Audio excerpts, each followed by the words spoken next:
Whoop, whoop.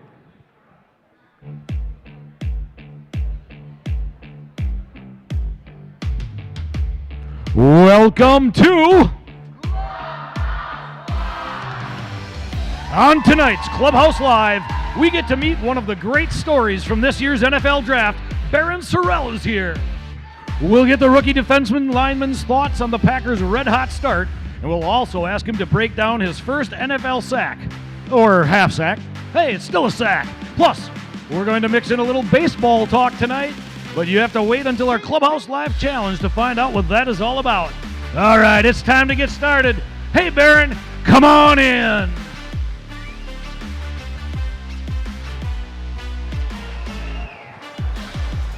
Hey everybody, good Tuesday evening. Welcome back to the Fox Club. We're hanging out inside Neuroscience Group Field at Fox City Stadium in beautiful Grand Chute, Wisconsin. I'm Brett Christopherson with USA Today Network Wisconsin and the Post Crescent. How's everybody doing tonight? Let's hear you. How's everybody doing? I should say so, right? Packers off to a red-hot start. We'll talk about that with our very special guest here in a little bit. But first, we have some other special guests tonight. They are members of our high school team spotlight. Give it up for the mighty St. Mary Catholic Zephyr girls tennis team. They're here tonight. There they are. The Zephyrs are here. We love Zephyrs night, and we will get to meet the Zephyrs a little bit later on in the show. So, and again, thank you for being with us on a Tuesday night. A little bit of a scheduling thing we had to get through, but there'll be Monday nights from here on out, except when the Packers play on Monday Night Football later on in the season. So anyway, I'm going to say a score, and I think you guys are going to be really happy when I say Green Bay Packers 27, Washington Commanders 18. How do you like that? Packers led wire to wire in putting together their second straight impressive overall performance to open the season as they took down the Commanders back on Thursday night now at Lambeau Field. How about Jordan Love continuing his hot start, 292 yards, 2 touchdowns, 113.9 passer rating. He directed a Packers offense that churned out 404 yards. Tucker Kraft, how about that guy, right? He had a big night. 6 catches for a career-high 124 yards and a touchdown. Josh Jacobs doing what he does best, 84 yards rushing, and found the end zone for an 11th straight game on the ground. That includes the playoffs. That's a franchise record. And the defense, again, folks, they were a menace, right? As those guys limited the Commanders to just 230 yards, produced 4 sacks, and generated 12 quarterback hits. Now, the mini-bye week is over, right? Guys now have their set sight on their first road trip of the season. A Week 3 matchup against the 0-2 Cleveland Browns coming up. And by the way, the Packers are all by themselves atop the NFC North standings at 2-0, right? All is right in the world again. Hey, we've seen this guy quite a bit already. Happy Vince is back with us one more time. We're going to see this a lot, Ricardo. He's looking at you. A lot of Happy Vince here tonight. And he's super happy, of course, because we have another great guest. He's sitting right over there in the VIP table. It is Green Bay Packers rookie defensive lineman, Barryn Sorrell. He's over there. We'll get him over here in a little bit. First, I want to thank both of our presenting sponsors. We have Cellcom and Piggly Wiggly. Switch to a national carrier without a say. Cellcom has your back. They'll buy out your U.S. cellular contract and give you up to $1,100 toward a new phone when you switch. Cellcom, built for Wisconsin, by Wisconsin. See Cellcom.com for details. And Piggly Wiggly, they're proud to support the Green Bay Packers. As your local grocery store, they're committed to making a difference both in the community and on and off the field as well. Shop local, shop the pig. All right, I got to do it. I'm told I have to do it. It's the worst part of the show, as I've said for many, many years. It's when I have to introduce the other member of our Clubhouse Live crew. It is Chicago Bears fan, Ricardo Arguello. That's kind of like early season booze going Ricardo, on there. can I say something? Yes. Condolences to your Bears. It was a good run this season, but it's over. Good one. It's over. Well, they dug themselves a little hole, Brett. And it's over. I want to thank the Packers for getting the Lions all riled up for last Sunday's game because they sure took it out on my Bears. That was tough to watch. Ben Johnson not so smug anymore, Ricardo. Well, Ben Johnson, yeah, definitely not so smug anymore. Huh? He needed a little bit of that, right? Those new coaches, need to get knocked down a peg or two. But yeah, Brett, 0-2, it's nothing but up from here. No, it's more down first and then up. But listen, I can't wait for Matt LaFleur the week of the Bears game to continuously put on a loop what Ben Johnson said in his introductory press conference. Well, he's probably doing that now. And Barron's going to be just ready to go, and he's going to drop down Caleb Williams probably 4 or 5 times that game by himself. Oh, come on. By himself. All right, hey, Ricardo. Before we get started, I just want to give a shout-out to one of our members of our Clubhouse Live crew, Dan Powers. Dan the man, our mobile cameraman. He is just had some surgery, some scheduled surgery last week, so if anybody's wondering where he is, he's recouping, he's recovering. He's watching us right now, and he's doing great. So Dan the man will be back in no time, so we look forward to them. How about Dan the man? Give him a little bit of a round of applause. Yeah. All is well. No need to worry. So anyway, Ricardo, how does the show work, huh? Interactive show, so we could potentially have billions online watching us, Brett. I don't know. But hey, we invite you to make it an interactive show. So we want your comments. Want your questions through that live chat. It can be found online next to our USA Today Network Wisconsin YouTube video stream. And I am monitoring that chat. I will get any questions that they have. They got to be good ones, though, Brett. Over to you and Barryn. Yep, we're on Twitter at PCBrettC, at Ricardo De Leon. Barryn is at Barryn Sorrell _. Give us a like on Facebook, facebook.com/Clubhouse Live, and Packers News as well. We would appreciate that.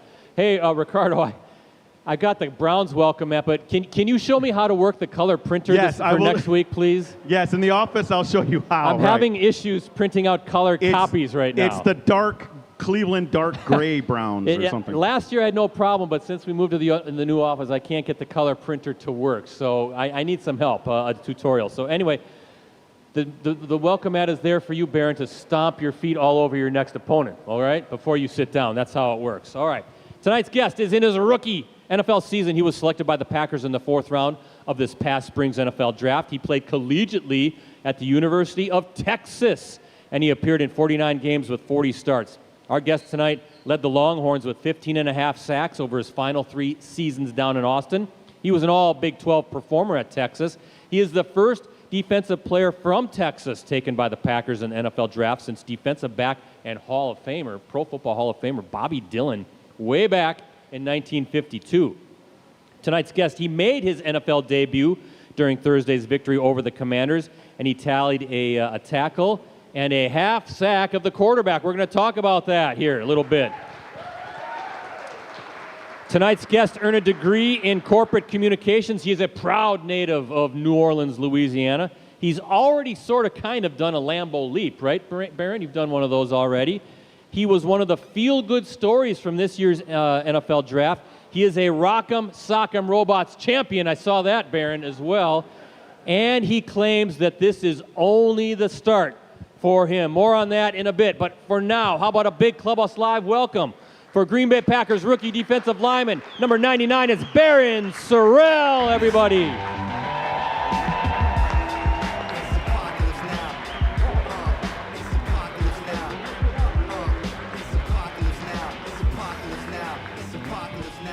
Ricardo, not only do I need a color, I need stronger paper, it looks like, too. Yes.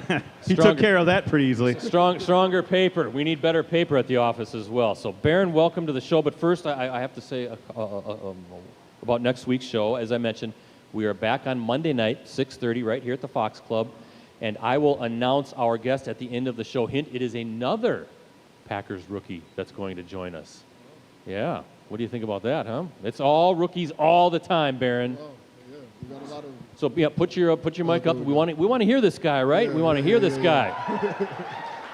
They don't want to hear me, and they certainly don't want to hear Ricardo. I can tell you that. So, welcome to the show. This is kind of familiar surroundings for you, though, Barryn. You've been to Fox City Stadium. You took part in the charity softball game. You know all about this place, right? Yeah, I did. It was a great experience. It's my second time being here, and it was really fun. Yeah, Rosie, do you have the picture of Barryn playing a little softball? Let's see if we can get it up here on the screen right away. Where's Barryn Sorrell? Whoa, you missed it, Barryn. Yeah, you missed it. Yeah. What's going on there? Yeah, I'm not a big fan of that picture right there. Yeah. Hey, you tried, right? But you had a good time. It was for charity. You're hanging out with all your new teammates, and so it's good to have you back. How you liking Packers Nation, right? They're all here to see you. How you liking Green Bay, Wisconsin? How are you liking the Packers experience so far? Tell us all about it. Man, this has been great. It's just been a blessing. I mean, just from the second I got drafted here, I could just feel the love. I could feel the energy from this fan base, and it's really second to none. And then obviously going through family night and then going on taking the field for the home games. I mean, I feel like we have the best fans in the NFL. So, I mean, I'm just happy to be a part of this and happy to, match their energy on game day. He thinks you're the best fans in the NFL. I mean, Yes, right? I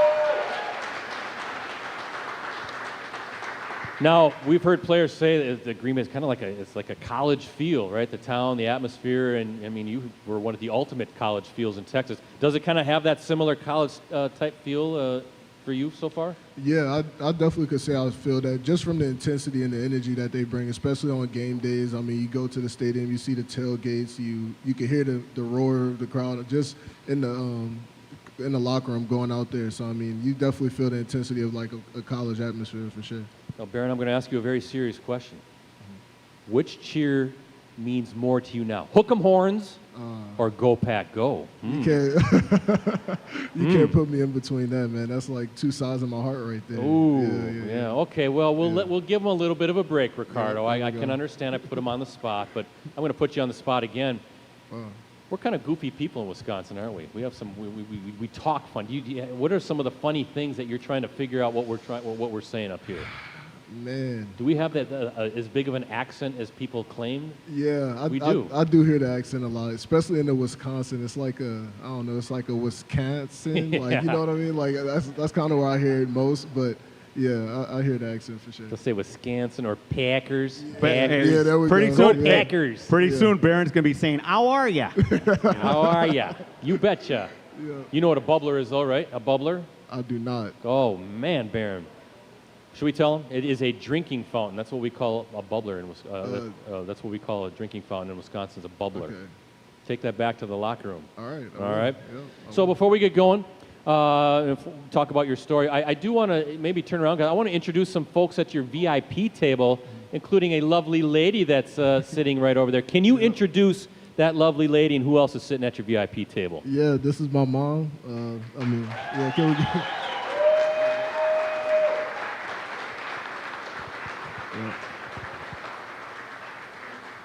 I could go on and on about her, but I mean, she's my biggest supporter. Everything, the reason why I get to go out there and do what I do. So much love for her. And shout out to Ian Hill as well, part of my agent team and part of my team at Equity. So it's Excellent. two people that I love over there. Yeah, welcome, welcome, welcome.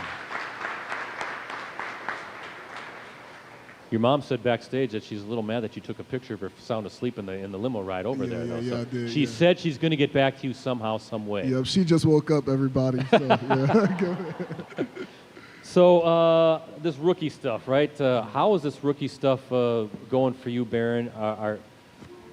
Are the guys, the veterans in the room, are they making you do stuff that you just don't want to do? Do you have to buy donuts? Do you have to buy lunch? Do you have to put gas in their cars? I mean, what have you had to do so far as a rookie? I mean, man, I feel like the list goes on and on. It doesn't. But starting off, yeah, it's a lot of rookie duties that we have to do. Starting off with snacks.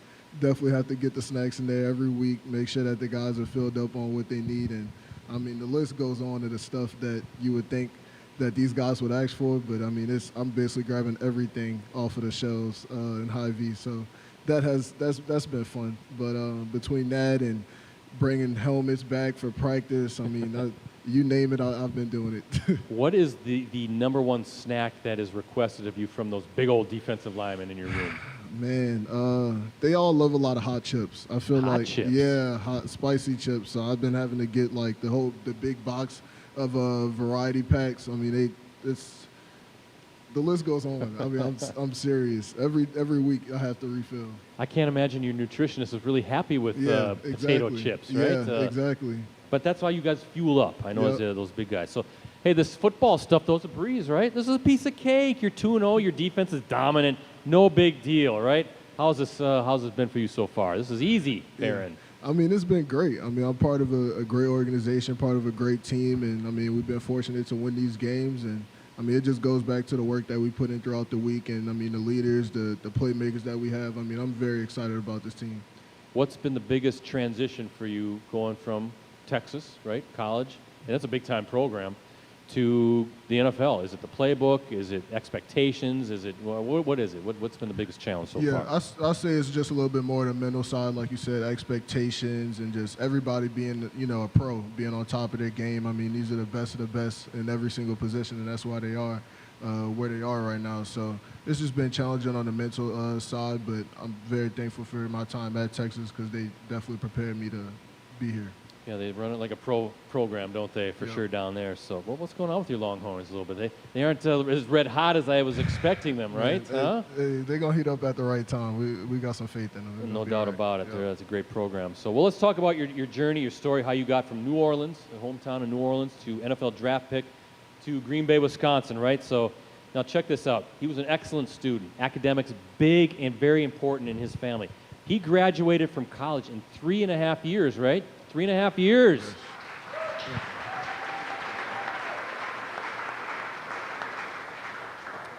Ricardo, you're still going like year 25, right? You still haven't figured it out. I was having yet. a little too much fun in college, if you know what I mean. This guy is serious. He's determined. But you could have had a million things you could have done once your academic career, once you were done being a collegiate student athlete, right? You could have, who knows?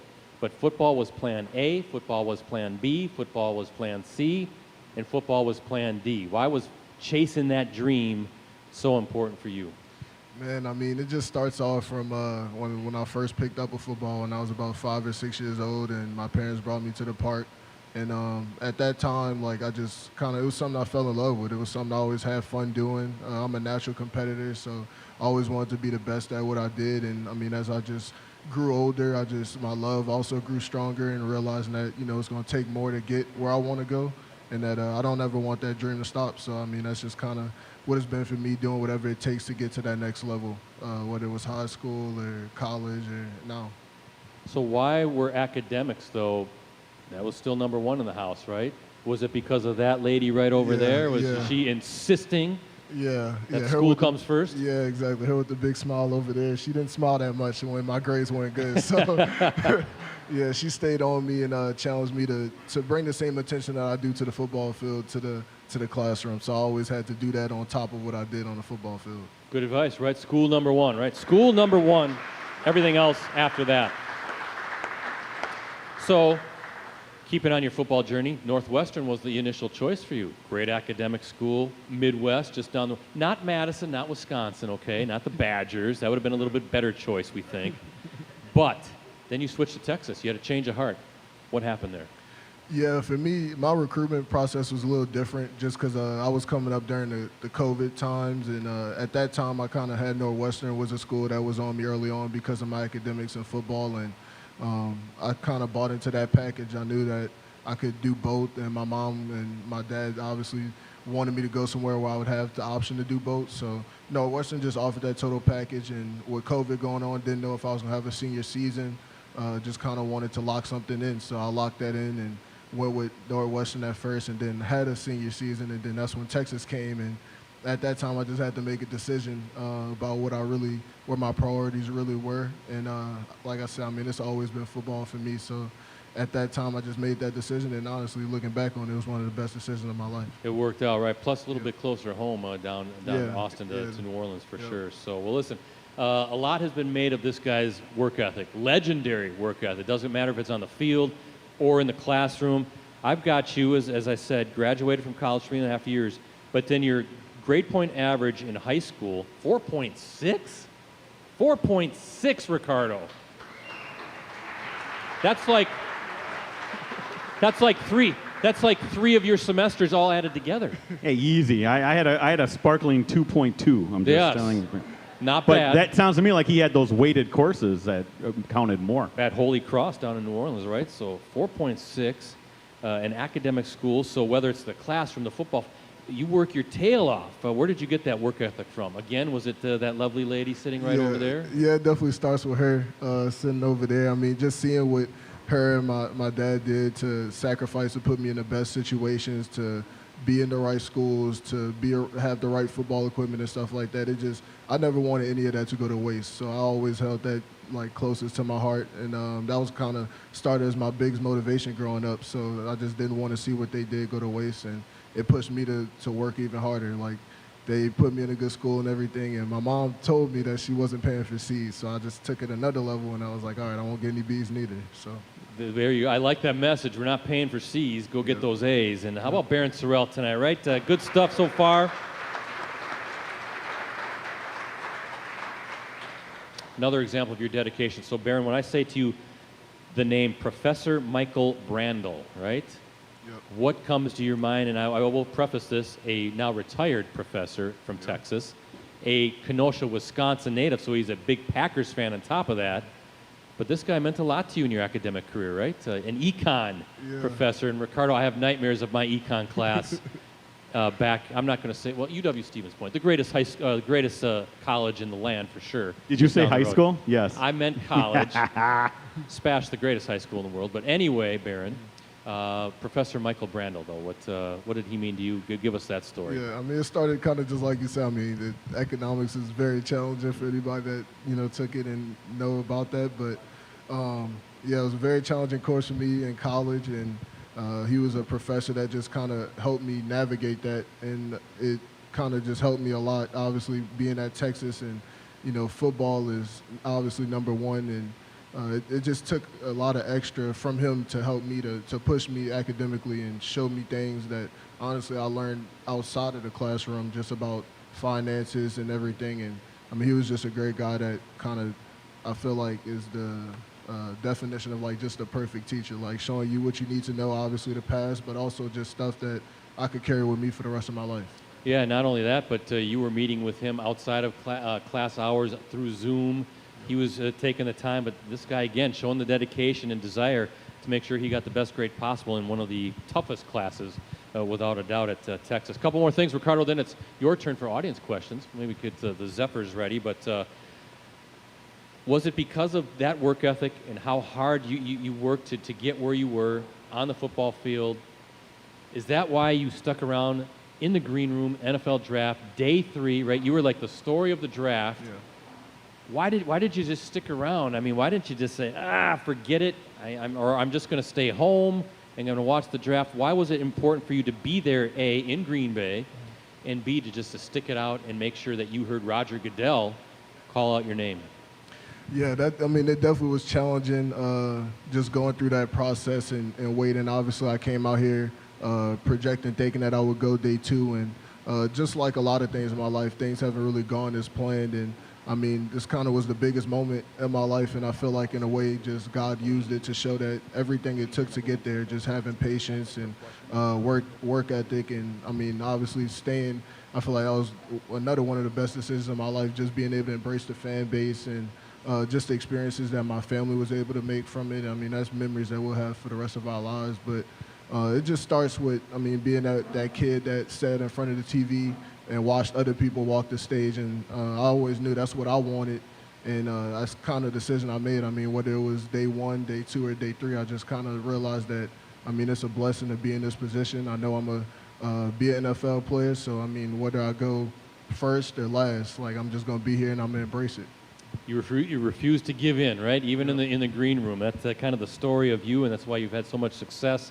Last thing, what did it mean for you to have Commissioner Goodell? He's like, you know what, I'm going to stay here till you get drafted. I'm going to call out your name. What did it mean for you for him to do that? And then B, the reaction you got from Packers fans. I mean, it was unbelievable. What did that mean to you? So Goodell and then the Packers fans. I mean, it meant everything. Just meeting Roger Goodell and just actually forming a relationship with him, getting to know him. I mean, he's really a great person. I feel like what he did kind of shows that, I mean, nobody's seen him stay around until day 3. And just from meeting and talking with him and building our relationship, he stayed around for me. And for that, I'm always be thankful for the memory that he gave me and the memory that he gave my family. And then, I mean, from the second I got picked by the Packers, I mean, in the tunnel walking out, I could just hear the roar of the crowd and just the energy that they brought in. I mean, that gives me another motivation just for wanting to, go out there and give my all just for them, because, I mean, the love and the energy that they embraced me with, I mean, I'll always be thankful for that. Awesome. How about that, right? What a story. What a guy. Great to have him here on this Tuesday night. And it's also great to have some audience questions, Ricardo. You have 3 Zephyrs girls tennis players right by your side. I do, and we have first Erin Blaney. She's a senior, #1 singles player for for St. Mary Catholic. Aaron, your question for Barryn. How do you mentally prepare before your games? For me, I mean, I feel like everything comes from preparation, and I mean, I feel like you could take that with anywhere in life, not just football, but just preparing yourself for the moments that you're working for. And for me, mentally, it's just trusting my training, trusting the work, and trusting the practice that I put out, and studying the game plan and everything, just trusting and thinking about everything that it took to get me there before I take the field. And I feel like that puts my mind at ease going out there, just knowing that I'm prepared for that moment. Great question. Okay, Great answer. thank you. Yes. Thank you, Aaron. We have Vivi Oth here next. She's a sophomore, part of that #1 doubles team, Brett, defending state champions. Right. #1 doubles. And her question for Barryn, go ahead. Do you have a quote or mantra you use to stay motivated?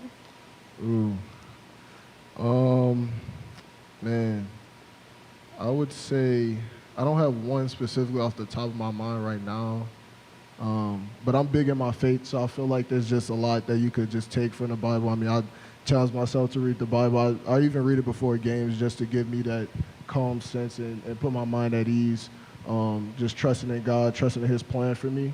And I would definitely say that one of the verses that stick out to me that I say a lot before the game is just that God will fulfill His purpose for my life, and I know His faithful love endures forever, and I know He will not abandon the works of His hands. And that just puts my mind at ease, knowing that He's going to fulfill His purpose in my life, and that He loves me no matter what. So, Very nice. All right, good Great stuff. answer. Thank you, Vivi. Great question again. Now, get up a little bit closer.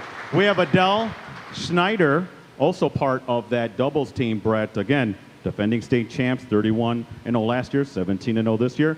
Adele, your question for Barryn. Hi. So I feel like a lot of athletes have strange superstitions. Like Vivi and I have matching necklaces and a special handshake. Do you have any? For me, I try to stay away from superstitions just because I feel like, I mean, no matter what, I feel like God's will be done. But for me, I am big on my routine, just preparing myself. I would say one of my biggest things is I try to, like, the day before the game, just shut my phone off completely, and so I could just lock in mentally on what's in front of me. And I've been doing that for the last couple of years, so I'll probably say that's #1, just getting away from my phone. Great stuff. Thank you Yes, to the thank you, three Zephyrs. Zephyrs. We appreciate your help. Thank you so much. Excellent questions from the Zephyrs. Gives me a chance to take our first time out. And Barryn, it's time for tonight's Stat Pack. Now check this out. This is the first time since the 1995 season. That's 30 years ago, 1995. The Packers have limited their first two opponents to fewer than 250 yards, right? 1995, 30 years it's been. Green Bay allowed 230 yards to the Commanders after surrendering just 246 yards in that Week 1 victory over the Detroit Lions. How about the defense doing some work so far to start? Wow. All right, Ricardo, trivia. We are doing some trivia again, right? That's right, and we have some rules to lay down, so let's do that first. First up, we'll ask the question. If you think you know the answer, you got to raise your hand.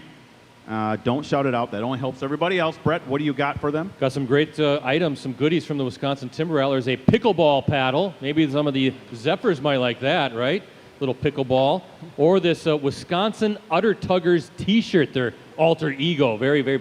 Hey, you ever see this, Barryn? Look at this. This is... Now, the Wisconsin Timber Rattlers play here. Yeah. They are a minor league affiliate of the Milwaukee Brewers, part of the Brewer system. But one weekend during the season? Yes. They changed from the Timber Rattlers to the Udder Tuggers, right? Wow. A proud look at our heritage here in Wisconsin. So we got to get Barryn one of these big old T-shirts, right? Walking around with some udders, you know, on his shirt and all that stuff.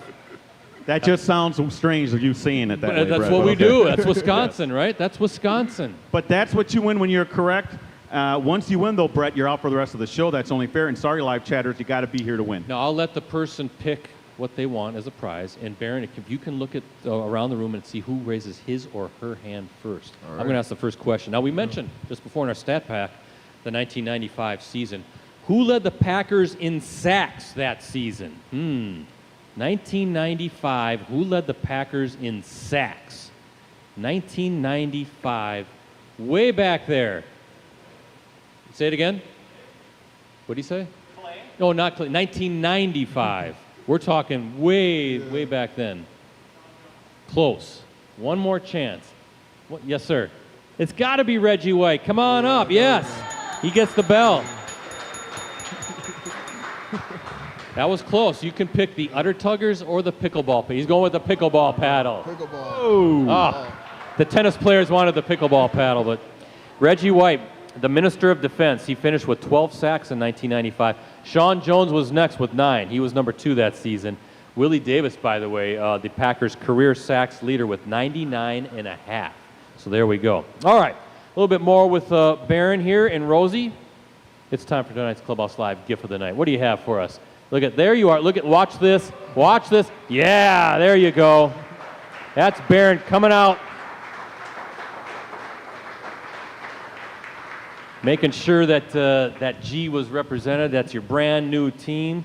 What goes through your mind when you see that clip? Huh? It brings back some great memories, right? Yeah, definitely brings back some good memories. I mean, that day was, man, I could go on and on about that day, but yeah, just that moment in that tunnel just starts off my career and embracing and just, you know, feeling the energy from the fans for the first time. That was just amazing, and forever thankful for the memories I'm gonna have because of that. Absolutely, that was a heck of a day, and again, a heck of a response. But well, let's talk a little bit about what's been going on so far through the first 2 weeks, and for your game in Washington in particular. But first of all, obviously, the knee is a thing of the past, right? Everything's feeling good, ready to go to Cleveland and sack Joe Flacco 9 times. Is that right? Correct. That Yes, is correct. he's ready. That is correct. And number 2, what have you taken from the vets in your defensive line room, right? You got some guys, some characters in there. You got what, Carl Brooks, Colby Wooden. You've got Devontae Wyatt, Lucas Van Ness, even guys like Micah Parsons and Rashawn Gary. You guys are all in the same kind of mix, right?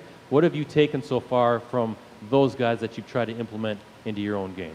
Yeah, it's just another blessing. I mean, being in a room with guys like that, I mean, like you say, I could go on and on about each and every single one of those guys. I mean, they're all playmakers, but they all prepare very well.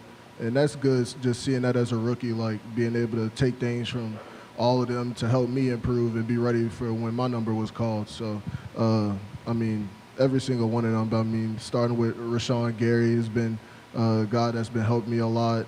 Micah Parsons. I mean, these are 2 people that are top of the game right now, and I get to come in as a rookie and learn from them. And I feel like it's just been elevating my game, just learning from them, but also competing with them every single day. I mean, we're all competitive and we talk a lot of trash, so it makes practice fun. What did you take from Kenny Clark, right? You got some time to work with Kenny before he was traded to Dallas. Ricardo, Kenny Clark, a great friend of our show, was one of our anchor guests last season. We called him the Freight Train, but he'd been on numerous times before that. But obviously that was kind of the sting of that Micah Parsons trade. You didn't want to see Kenny Clark go, but on the other hand, I'm sure you absorbed everything you could from the veteran of that room, at least when you started training camp. Yeah, I'm so thankful for the time that I had with him. I mean, I feel like I couldn't have had a better vet, better pro just to learn from. I mean, just the way he prepares. Like, I mean, it literally, I feel like there's just so many things that I learned from him in the meeting room, but also on the field, and then also just about moving around and transitioning. And that was just somebody that I leaned on that just helped me to navigate, you know, this new life. Coming from college to the pros, and I mean, he was the perfect pro, the perfect vet to learn it all from, so very thankful. You'll see Kenny in a couple weeks as you get ready to go back down to Dallas, right? But how do you see yourself fitting into this rotation now that you're back on the field, right, and you're healthy and you're feeling good? What are your personal goals? How do you see this all working as the season goes on? Yeah, I mean, for me, it's just obviously as a rookie coming in, just building the trust of my teammates, like getting my teammates, getting my coach to trust me to go in there and execute. And I mean, we pride ourselves in our defensive line room that we have a multitude of guys that could go in there and there's no drop off. I mean, you could start off with Micah and Rashawn, then Luke can go in, and I mean, the list goes on. There's so many guys, but just like, I mean, last week, I feel like that's what I want to pride myself on, is when my number's called, I get to go in there, make a play, and then be ready for the next time my number's called. Now, your defensive coordinator, Jeff Hafley, right, in his second season, obviously you're first working with him. He's kind of like a mad scientist, right, trying this, let's see how that works. Great defensive mind. So how do you see your skill set fitting in with what he wants to do defensively? Yeah, I mean, I feel like it works perfect. I mean, I really enjoy him, having him as a DC, just because he challenges us and helps us learn just more about the game. And, I mean, he uses all of us in different ways, just the way he can mix and match packages together. And he's been doing that. I feel like that's why we've been having the success we've been having, just the way he puts us in situations to go out there and do what we do best. Now let's talk about your defensive line coach, DeMarcus Covington, right? And now this guy, he coached in New England under the legendary Bill Belichick, was a D coordinator with the Patriots last year. Now he's your D-line coach this season. Sounds like the guys love him, right? What does he bring to the room? There he is right there on the screen, right? A lot of energy, but really has you guys playing some big-time football up front right now. Yeah, exactly. I feel like it's just that perfect balance. Like, I mean, he brings energy every day to get us going and challenges us to go out there and do better than we did the last time. But then also he's very, like, critical about the details and helping us improve as pass rushers, as stopping the run. Like, I mean, he's just very critical about the details, and I think that balance is why we, as a defensive line, have been doing good and will be doing good this year. Did you know he was a former wide receiver? Yeah, I did. Now, how does that work? How does a former wide receiver coach a D-line, right? I mean, I don't know, but, I mean, he does it, so. Pretty good at it. Yeah, he's been pretty good. So, I mean, it's funny just looking back on that, but, I mean, hey, he knows ball, so. He does know ball, and so does this guy, right? This guy knows how to be a guest, too. Thank you. Appreciate that. Making it look easy. Making it look easy. How you doing? Having a good time so far? Yeah, it's been great. All right, let's keep talking, and we'll just keep ignoring Ricardo back there. I'm not sure what he's doing anyway. So you and I, we're connecting. We're having a moment together, Barryn. From your standpoint, though, why has the defense started out so red hot? Is it just as simple as adding a guy like Micah Parsons, or there's more pieces to this whole puzzle, though, right? Yeah, I mean, there's so many pieces. I mean, the work starts back during OTAs. You know, I mean, a lot of people don't see that work, but just the details and, you know, the leadership that we have. I mean, we've been putting emphasis that this is going to be the best defense in the NFL for a long time. And then adding a piece like Micah, I mean, that just makes it even better. And I feel like that's the work that we put in OTAs, and then the playmaker that we added in him, and just the playmakers that we already had. I mean, all around, I feel like it's just all coming together at the right time. Man, could you have imagined when you got drafted by the Packers that you would be teammates with Micah Parsons? I mean, it seemed like an impossibility at the time. Yeah. He's in Dallas, right? Down in Texas. And, I mean, what was that like for you? All of a sudden, this premier edge rusher is now your teammate. It almost came out of the blue, right? I mean, it was just kind of obviously weird for me coming in from college, not really, you know, trades don't happen in college. So just literally being teammates with Kenny Clark 1 second, the next thing you know, Michael Parsons coming in, just kind of, it just showed me the way, you know, things work, and being able to see that as a young guy, I feel like helps me for my career. But, I mean, it's been great. I mean, just watching him go out there and do what he do, and then also as soon as he got in there, like being able to learn from him and, you know, learn and grow with him and challenge each other on the practice field and pushing each other to get better. I mean, it's only going to help our room. So, I mean, in our defense and then in our team. So, it's been great having him.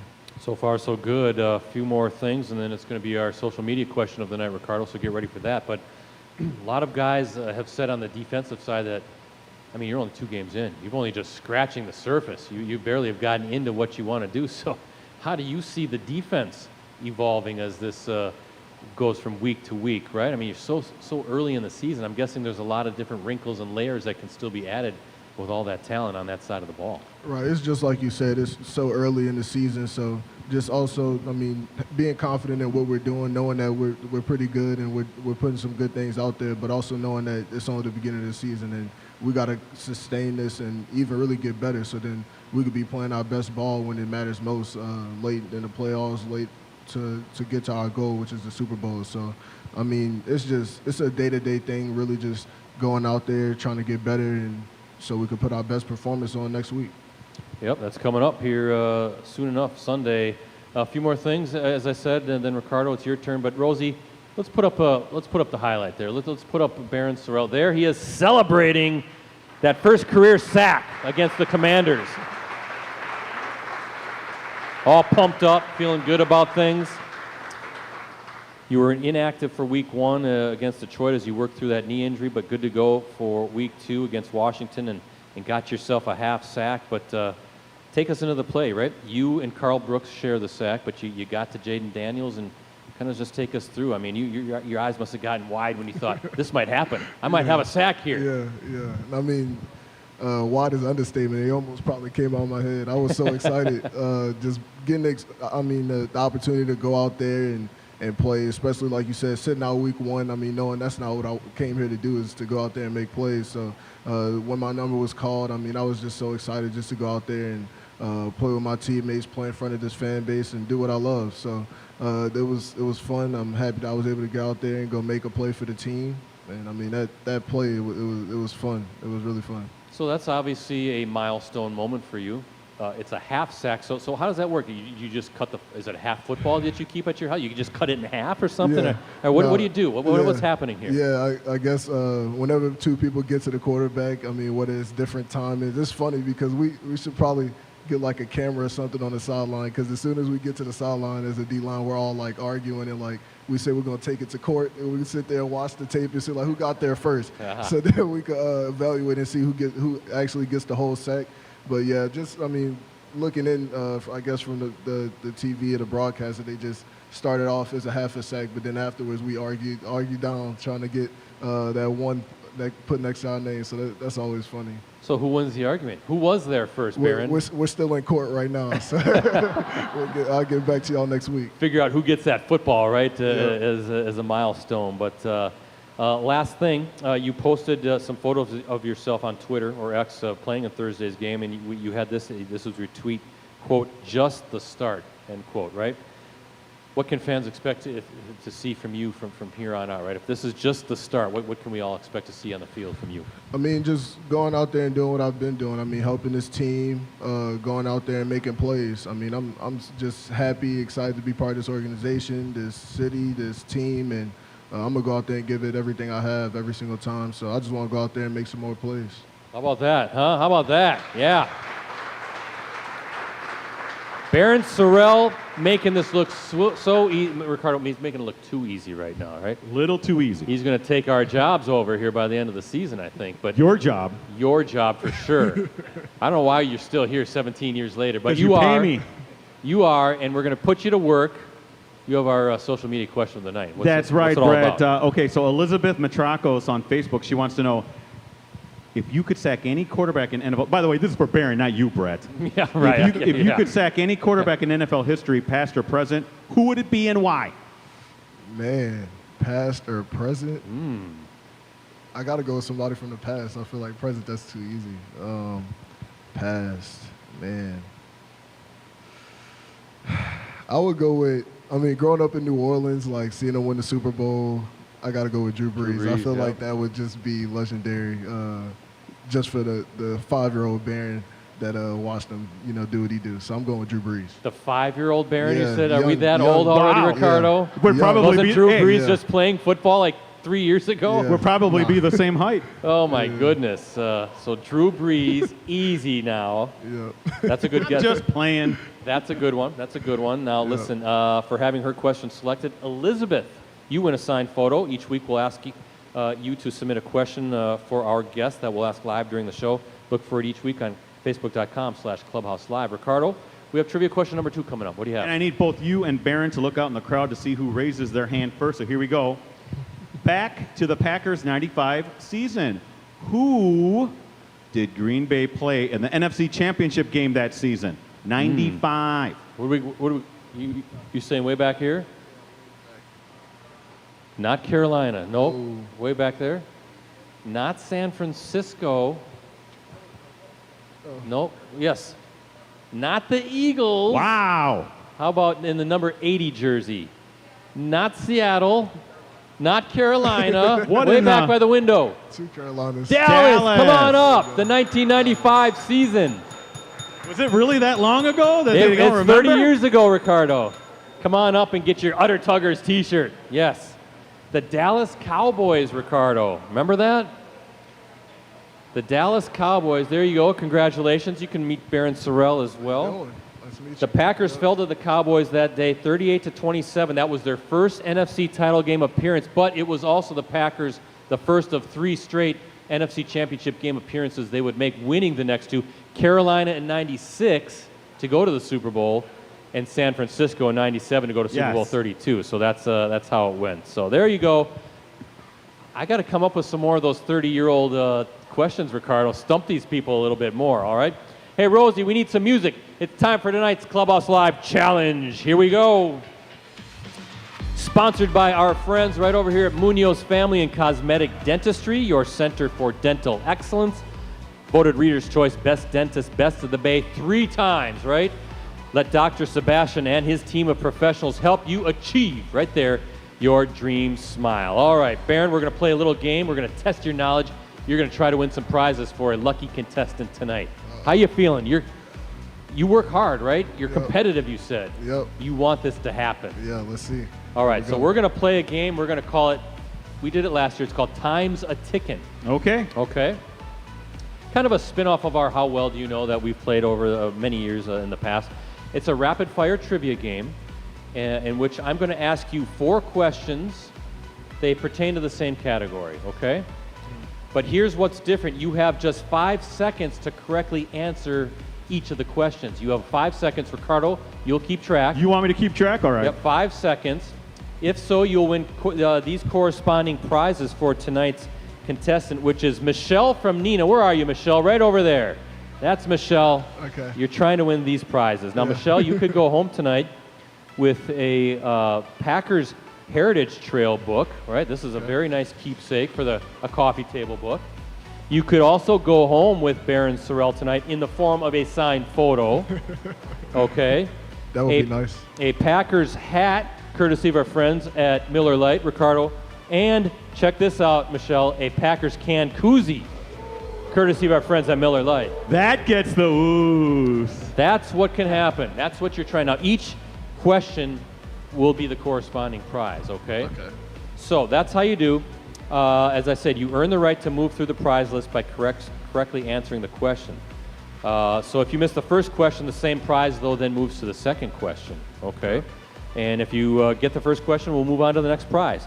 Okay, so tonight's category, we are at Fox City Stadium, Neuroscience Group Field at Fox City Stadium, home of the Wisconsin Timber Rattlers, a minor league affiliate of the first place Milwaukee Brewers, right?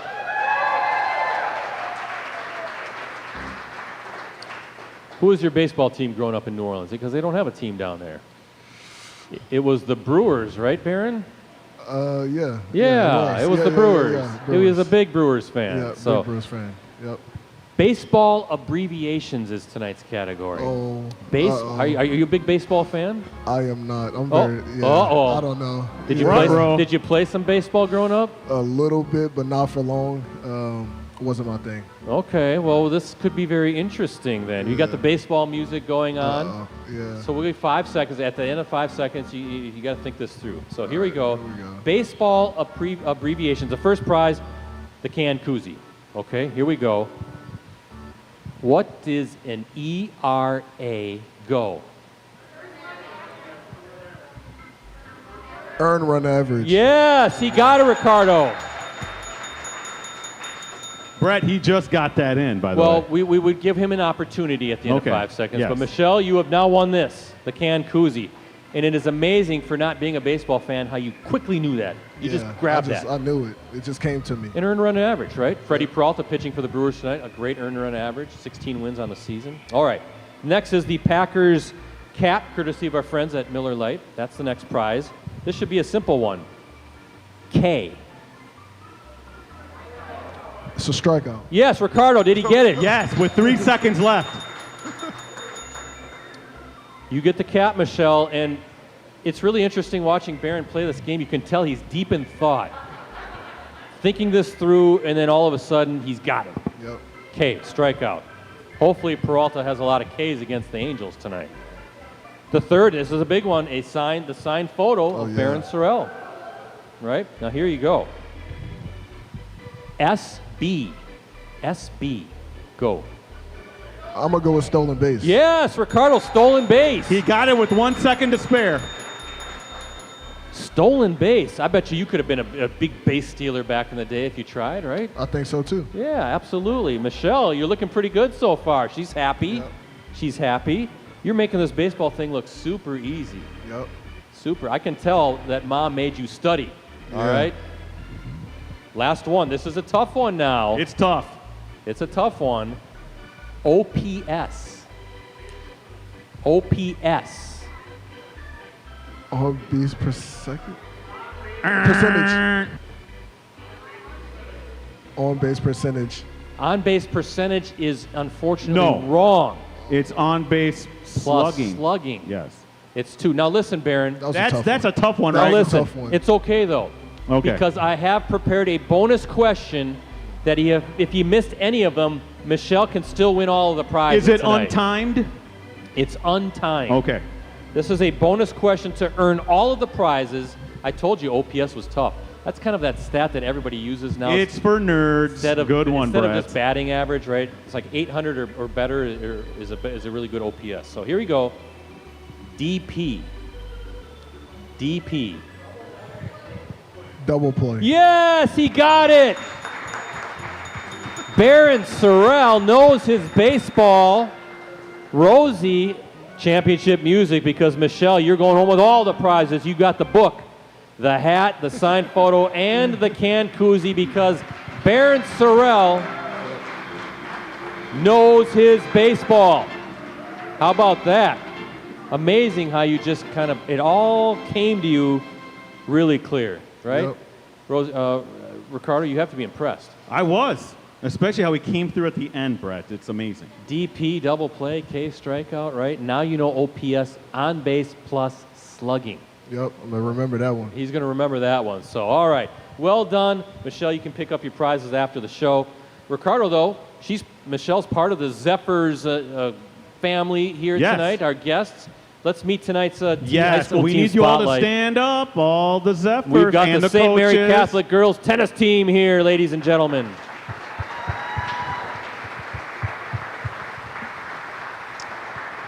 Brett, St. Mary Catholic, one of the best teams in Division II. What I like about them is they'll play anybody, and I'm going to point to that in a little bit. But one of the top teams in D2, where's Vivi, Oth, and Adele? They came up and did the questions with us there. Raise your hands high. Really give it away. These two girls right here are the defending doubles champion in Division II, and they are 31-0 last year. They're 17-0 this year. Brett, that's like 48-0. Think about it now. I had to think about it. I had to use my Hey, toes for that one. Ricardo. But, yeah. Brett, so just like the Packers are 2-0, they're also undefeated. They're thinking of a championship. And they were our repeat. girls tennis players of the year at our Northeast Wisconsin High Yes, School they Sports were. Awards So, show, too, Brett, as well, we're right? talking about the best of the best. Tennis, very competitive sport. They're coached by Lizzie Oth. Lizzie, wave your hand. There she is. There she is. Great coach. And Brett, we really appreciate it because they get us. And I know there's is it Kathy Schneider? Is Kathy Schneider here? No, she's not. Okay. Well, they help get us. It might have been Karen Schneider, actually, now that I'm thinking about it. But they get us all the stats and stuff that we need to write up our little recaps and stuff, so we really appreciate that. And, Coach, we appreciate the access that you give us to these fine athletes. One more thing I want to point out, Brett. Now, we talked about their singles player, too, Erin Blaney. She was up here asking the questions. We talked about the doubles team. But earlier this season, in late August, now, Coach, how many students are at St. Mary Catholic? Like a couple hundred, maybe? 240 students. Brett, earlier this season, they played the 3 Division I schools in Appleton. Appleton North, Appleton East, and Appleton West. Thousands of kids in those Thousands schools. of kids in those schools, and they beat each one of them, didn't you, Coach? Yeah. So that's impressive. It's what I mean when I say they'll play anybody, even schools 6 times their size, and they'll beat them. So congratulations to the Zephyrs. Best of luck this season. Best of luck to the doubles team on possibly repeating. No, let's check that. You girls will repeat. Okay. As champions in Division There we II. go. So congratulations, Brett. Congratulations, St. Mary Catholic. The Zephyrs. Thank you, girls, for being here. We appreciate you hanging out with us tonight. And Ricardo, we always say the Zephyrs are the best colors. Oh, yeah. Best colors. Love Best the baby colors powder of blue. any high school It's great. around here, right? So we appreciate the Zephyrs. Thank you so much. One more segment. This is a quick one, Barryn, and then we're going to let you go and get ready for practice tomorrow. Get ready for those Cleveland Browns. But speaking of high school, did you play a little tight end in high school? Yes, I did. How are your hands? You got some good hands? Yep, I would say so. Ooh, could we see a little Barryn Sorrell, number 99, on the offensive side of the football this season, huh? We got some trick plays in store with Matt LaFleur. I would enjoy that too. Let's see.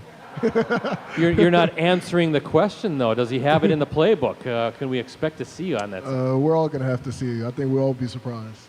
Do you have the guts to go up to Coach LaFleur right now and say, put me on an offense, Coach? I think there's some more things I have to do first before I can do that. You haven't earned the stripes yet to go to talk to Coach. Yeah. Hey, now you already showcased your athleticism and hops. I have it right here. I don't think we have a picture of it, unfortunately, but he did a Lambeau leap already. Draft day. Yeah. Right? Right after you were selected, you went onto the field. You did a leap. Yeah. First of all, I got to say congratulations on being able to get up that high, because that's a higher wall than you realize, right? Yeah, it was. It really was. So he showed that he's got great athleticism and great skills. Secondly, though, what did it mean to you? They loved you. They caught you. They embraced you. It was like a game. I mean, what did it mean to you to be embraced by those fans in that very moment? I mean, it meant everything. Like I said, I mean, just from the second I walked out the tunnel, it's been nothing but love and energy and excitement. So, I mean, for that, I'm forever thankful, and I'm just happy to be here, and I'll continue to, hold those moments close to my heart, especially when I take the field for them. Bet you can't wait. You're going to scoop and score, right? Or maybe a pick six with your hands. Doing a Lambeau leap, right? You're doing one. I'm ready to get back up there. He's ready to get back up. You guys ready to catch him too? Yeah. Last one now. Obviously, your Texas teammate, Matthew Golden, the top pick by the Green Bay Packers. He's going to be joining us later on in the season, by the way. But first of all, can you give us some dirt? Huh? Give me something to embarrass him by, right? You know him very well. I think those questions are gonna get him, like with the baseball questions and all of that. Should I try some baseball with him let's ramp up the trivia that night. Okay. Yeah. There's a challenge right there. Maybe we'll do it again. Yeah. Also, does he have a nickname that you guys call him? No, I just call him Matt. We don't have a nickname for him. Oh, okay. Any message I should pass along to him from you? I don't think he's gonna do better than me in the question thing. Okay. Right? Yeah. So. Gotcha. Yeah. I'll star that one. Yep. Now, you took him down in Rock'em Sock'em Robots. I don't know if you've seen the video of him, Barryn and Matthew playing. It wasn't even a game. Yeah, right? exactly. The Packers posted it on their website, their app. We saw the video, but then he claimed this, Barryn, in an Instagram post that he showed you how to fish. And that he also tweeted that you didn't even know how to tie your hooks. That's not true. Okay. That's not true. That is not true. That's not what happened. Set the record straight. What happened was he was the one, I had to help him get the fish off the hooks. So let's start there. Okay. And then also, we're gonna get back to this because I also have a picture of him when he was holding the fish one time and he dropped it, and you could just tell that that was his first time holding the fish. So I'm gonna get that picture out there for him. Okay, yeah. there you go. We'll get that going. We're gonna bring that up to Matthew Golden when he's here, because it sounds like Barryn has quite the response. So, hey, how about a big round of applause for number 99 tonight? Great job. Ricardo, you know what it is time for? It's time to go up north again. This is when we predict the Packers' upcoming opponent, the game, right? Packers-Browns, high noon at Huntington Bank Field in Cleveland. Please tell me you're picking the green and gold in this one, right, Ricardo? Listen, believe me, as much as I want to pick against Green Bay, this is Cleveland, and they have struggled for a while, Brett. I know bad football. I watch it all the time. Yes. And Cleveland's a bad team. But I'll tell you what, though, the only concern I have is for some reason Joe Flacco gets like the fountain of youth or something, and he starts throwing. He has a great arm. That's about it. I can't see them like losing at all in this game. I probably win by 14 or more points. Ricardo's picking the Packers Believe me, this again, makes me everybody. Sick. Yes. This is called the Victory Visor, and this is how I predict Packers games. Ricardo, have I ever gone against the Packers? I don't think so. No, it's quite curious how you haven't gone against the Packers the last 10 years. But I have a good record putting it on, right? I'm picking the Packers again, 31-10. How do you like that? Does that sound pretty good? Another wire-to-wire game for the Packers. I think it shouldn't be too difficult. I don't see the Packers defense allowing a 40-year-old Joe Flacco to do much, but you never know. That's why they play the game, right, Barryn? You got to make sure it doesn't happen. Look for the Packers defense to keep piling up the sacks and the stops. Jordan Love, he's in a groove already. That offense is going to click. Packers are going to win 31-10 to go to 3-0. What do you guys? You like that? You like that, right? All right. Packers News app, Ricardo, what's it all about? That's right, with exclusive commentary, insider analysis, and award-winning photos and videos from USA Today Network, Wisconsin's Packers coverage team. Hey, Brett. Hey, Barryn, that Packers News app, your one-stop shop for complete coverage of the Green Bay Packers. Unlimited digital access to the Packers News app. PackersNews.com can be yours for as low as 99 cents for the first month. Please subscribe today, Brett. And I want to thank our sponsors and friends. First, our presenting sponsors, Cellcom and Piggly Wiggly. Also, thank you to our segment sponsor, Munoz Family and Cosmetic Dentistry. And our supporting sponsors and friends. We have Shields, Escort Limousine Service, Mayfield Sports Marketing, Mike Thiel of Eric Lives Here, Miller Lite, and as always, the great folks here at the Fox Club and the Wisconsin Timber Rattlers. I have 2 programming notes to make before I give Barryn the final word. Number 1, this isn't Barron's only time he's going to stop by this season. He will join us also again on November 11th. He's going to be back. He will be our guest that night. By that time, I guess you'll be like 10-0, I guess, 11-0, something like that. So you'll be undefeated still. And I will announce next week's guest because we have that information now, Ricardo. It will be Packers rookie wide receiver Matthew Golden. He will be here hanging out with us. That's why I wanted some dirt, because Matthew Golden will be here next week. All right? I'm looking forward to it. I'll be tuned into that one, too. I want to watch that one. He wants to watch it. He wants to see what Matthew says about all this fishy stuff, right? Yeah. So, same place, 6:30, right here at the Fox Club, same time, same place. And again, Monday night, back on Monday night. So, Barryn Sorrell, you have the final word tonight. What do you want to tell all of these great Packers fans who came out here on a Tuesday night to hang out with you? Thank y'all. I mean, y'all are a big reason of why I do what I do, and I appreciate the energy and just y'all being here tonight with me, and it was a great night. Thank y'all. How about that? Yeah, keep those claps coming for Barryn, for Ricardo, and the St. Mary Catholic girls team, and the rest of our Clubhouse Live crew. I'm Brett Christopherson signing off. Be back here next Monday night, 6:30, as we celebrate a Packers victory over the Cleveland Browns with rookie wide receiver Matthew Golden. In the meantime, I want to hear those Mean Gene cheers, everybody. Take it away.